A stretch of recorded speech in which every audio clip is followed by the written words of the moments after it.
जितनी गोपिकाएं थी सब देवियाओं का अवतार थी। इतना आदेश हुआ, सब देवताओं से कहा तुम चले जाओ, सभी जाकर के भगवान का भजन करो, गुणगान करो। सभी देवता भगवान के भजन में लीन हो गए हैं। और जैसे सब भगवान के भजन में लीन हुए, समय आगे चलता चला गया। देखिए, एक करोड़ी मल नाम के सेठ जी थे, और जो करोड़ी मल सेठ जी थे वो कितने बड़े कंजूस थे कि स्वयं भगवान भी आ गए, लेकिन फिर भी उन्होंने 10 पैसे को भी दान करने को मना किया। अब दुनिया में नहीं है। संत राजेश्वरानंद जी महाराज बड़े मार्मिक कथाकार थे, जिनके किसी ना किसी बातों में बहुत बड़ा रहस्य छुपा रहता था। सेठानी जो थी वो कहती थी, महाराज सब लोग गंगा नहाने जाते हैं, तुम भी चले जाओ। तो कहते थे मैं गंगा नहाने नहीं जाऊंगा। सेठानी कहती थी गंगा नहाने जाओ, वहां कुछ देना लेना थोड़ा ही पड़ता है।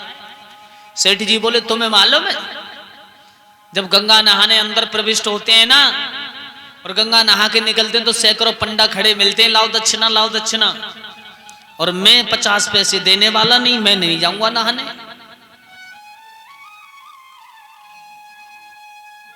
सेठानी जब ज्यादा पीछे पड़ गई, आज तो तुम्हें जाना ही पड़ेगा गंगा नहाने। वो बहुत बड़ी भक्तनी थी भगवान की।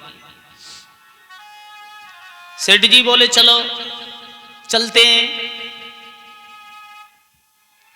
सेठ जी गए। सेठ जी ने कहा देखो सैकड़ों पंडा बैठे, चंदन लाए, तिलक लगाए, दक्षिणा लिए। तो सेठ जी बोले यहां हम नहाएंगे ही नहीं। और भगवान इंतजार कर रहे थे, आज हम सेठ जी से जरूर दान लेंगे, क्यों इस दान के बहाने से इसका उद्धार हमें करना है। पत्नी इतनी बड़ी भक्तनी है, पत्नी ने हमारी बहुत भक्ति की है, तो इसका भी उद्धार हमारे हाथ से होना है। कुछ दूर के लिए नजर की तो उन्होंने क्या देखा कि दूसरी जगह मुर्दों की राख पड़ी है, मुर्दे जलाए जाते हैं। सोचा वहां कोई नहीं है, वहां नहाऊंगा अकेले में जाके। अब जहां मुर्दों की राख पड़ी वहां नहाने का उन्होंने निश्चय कर लिया। बोले यहां कोई नहीं आएगा। दानचंद सेठ जी अंदर घुसे, और अंदर घुसने के बाद उन्होंने देखा कोई देख तो नहीं रहा है। जल्दी जल्दी डुबकी लगाना शुरू किया, और डुबकी लगा रहे थे तब तक भगवान एक पंडा के रूप में आके खड़े हो गए।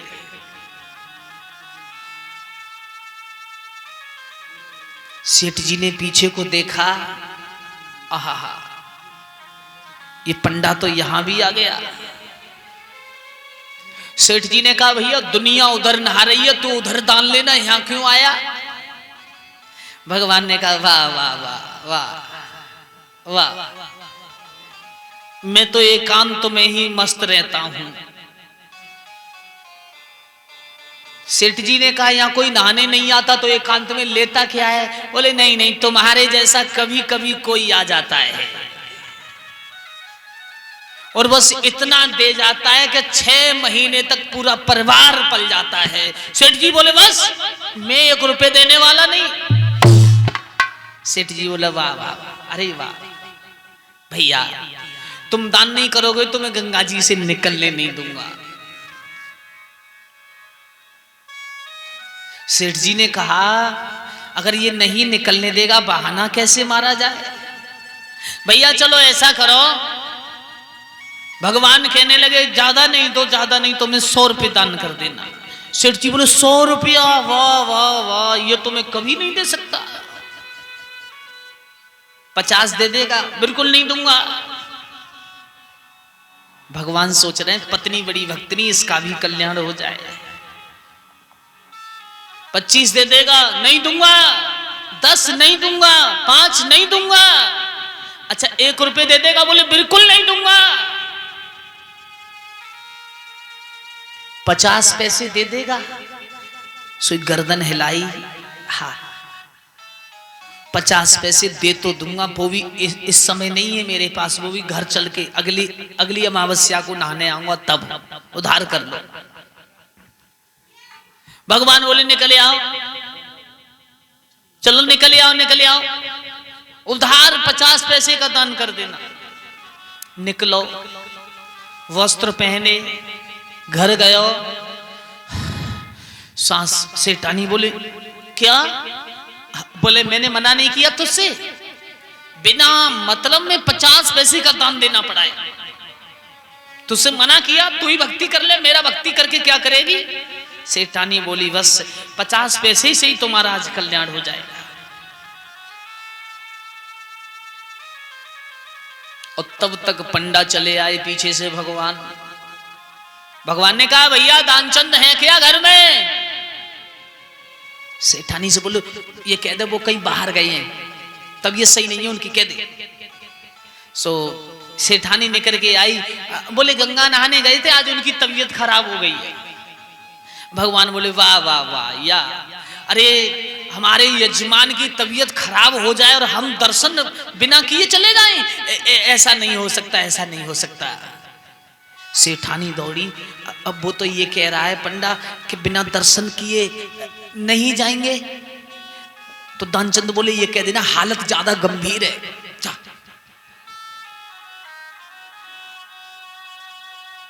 सेठानी गई, उदास चेहरा किया और उदास चेहरा करके कहा हालत ज्यादा गंभीर है जी उनकी। और सेठानी से एकदम भगवान बोले वाह वाह, ऐसी हालत में अगर यजमान को ना देखा, हम जैसा मूर्ख कौन होगा? दानचंद से कहा वो तो ये कह रहा है जरूर ही देख के जाऊंगा। सो कान में कही ये कह देना हमारे पति मर गए। सेठानी दौड़ी, थोड़ा सा रोने का बहाना किया और बोली पंडा भैया अब तुम जाओ, हमारे पति अभी अभी स्वर्ग सिधार गए। पंडा कहने लगा अब इस हालत में तो चेहरा देख के ही जाऊंगा, बिल्कुल नहीं जाऊंगा। भगवान अंदर प्रविष्ट हुए और भगवान जब अंदर प्रविष्ट हुए तो सांस खींच गया एकदम। भगवान ने टटोल के देखा दानचंद तू मर गया, लेकिन अपने हाथों से दान नहीं कर पाया। भगवान ने कहा तो मैं खबर कर दूं मोहल्ले में दानचंद मर गए। सेठानी बोली जी और अच्छो बवाल पड़ो। भगवान ने मोहल्ला वालों से कहा भैया दानचंद बड़े अच्छे थे और वो आज दानचंद खत्म हो गए, इधर गए आज दानचंद खत्म हो गए, इधर गए आज दानचंद खत्म हो गए। तो सब मोहल्ला वाले इकट्ठे हो गए तो रोती हुई दानचंद की पत्नी कहती है मरे नहीं है, अभी मरे नहीं है। तो गांव वाले कहते हैं कंडक्टर साहब भी पहुंच गए, अब बोले भाभी ये तो तुम्हारा ऊपर का ही प्रेम है, मरे नहीं, लेकिन ये तो मर गए। बोले अभी नहीं मरे। उठाया, गांव वालों ने कांठी पर कस लिया, लेके चले तो सेठानी कहती अभी नहीं मरे। तो स्त्रियां कहती हैं बहना तू सबर कर ले, ये मर गए लेकिन तेरे लिए नहीं मरे, कोई बात नहीं। भगवान ने कान में धीरे से कहा अभी 50 पैसे दे दे। दानचंद ने बिल्कुल नहीं जवाब दिया। मरघट में पहुंच गए उसी घाट पर और दानचंद को रख लिया चिता में। भगवान नजदीक पहुंचे, अग्नि प्रज्वलित करने के समय दानचंद से कहा भैया मैंने तेरे 50 पैसे माफ कर दिए। तो दानचंद झटझड़ा के उठा, गांव के लोग सब भाग खड़े हुए। दानचंद ने कहा तुम हो कौन पहले ये बताओ। दानचंद ने कहा तुम हो कौन ये बताओ। भगवान ने कहा मैं तेरी पत्नी बहुत बड़ी भक्तनी है और मैं स्वयं श्री हरि नारायण हूं, पर मैं सोचता था कि अगर क्षण मात्र भी दान तेरे हाथों से हो जाए तो मैं तुझे वैकुंठ के मार्ग तक विमान लाने की तैयारी कर रहा था। लेकिन तू अपनी रास्ता को छोड़ करके दान की रास्ता पर नहीं आया। तो हमें कभी हट भी नहीं रखनी चाहिए। और 100 रुपए का दान किया है जयप्रकाश जी, 100 रुपए प्रदीप कुमार तरकोला से, 25 रुपए रामचरण सिंह जी हसूपुरा, 20 रुपए विपुल भगवान के चरणों में भेंट कर रहे हैं। भगवान सदा सुखी रखें और भंडार भरते रहें।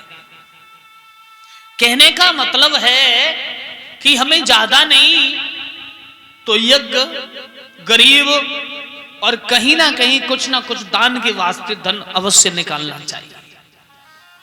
तो भंडारा होगा, भंडारे में सभी जरूर दान करें। गेहूं, आटा, चावल, जो भी जिसकी श्रद्धा है, और दूध भी दान करें। कंडक्टर साहब कभी कभी ये भी तो होता है, अगर कटिया या बछिया की रस्सी खुल जाए तो चाय में भी घाटा।